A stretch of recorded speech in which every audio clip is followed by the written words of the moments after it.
역사적으로 기독교가 외부에서 오는 어떤 침략과 외부에서 오는 어떤 문제로 무너진 적이 있을까요, 없을까요? 제가 아는 이상 기독교는 외부에서 오는 침략으로 무너진 적이 없습니다.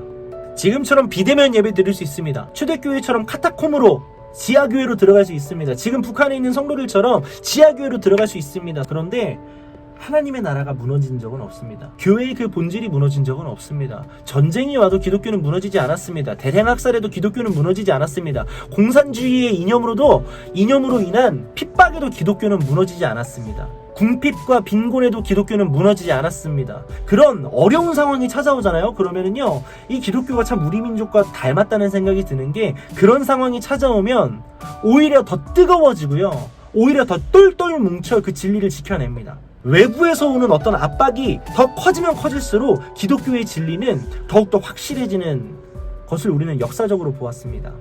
그런데 그런 기독교가 무너지는 유일한 문제가 있어요.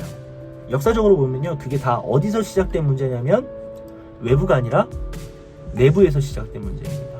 기복신앙, 이단, 성공주의, 고지론, 이런 것들 있잖아요. 성경에 나와 있지 않지만 성경을 짜집기 위해서 만든 우리들의 신앙, 그리고 그것들의 교육, 그리고 그런 것들의 왜곡, 그런 것들로 인해서 하나님이 오해되고 잘못된 신앙관이 생기고, 이런 잘못된 가르침들과 거짓 선지자들의 왜곡된 교육들이요, 내부에서 피어 올라올 때 기독교는 너무 쉽게 무너지는 모습을 발견합니다. 지금 기독교 안에 분열이 있습니다.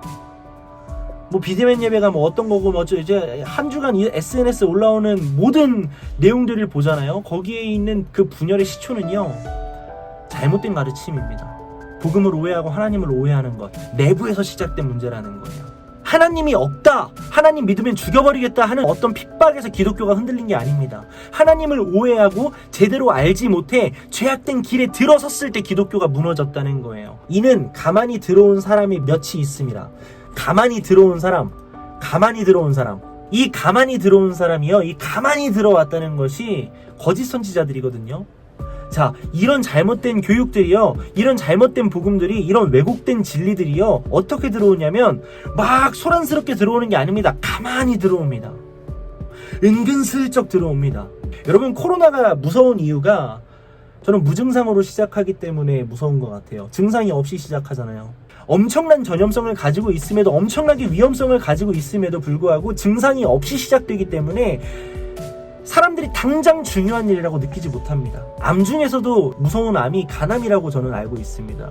왜냐하면 간에는 제가 정확한 지식인지 모르겠지만 간에는 통각점이 없다고 알고 있거든요.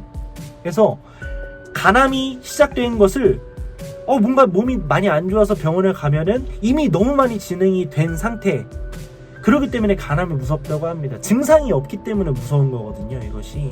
지금 우리 시대는 사실 이런 염증들이 가득 차서 과연 회복이 될까 하는 생각이 듭니다.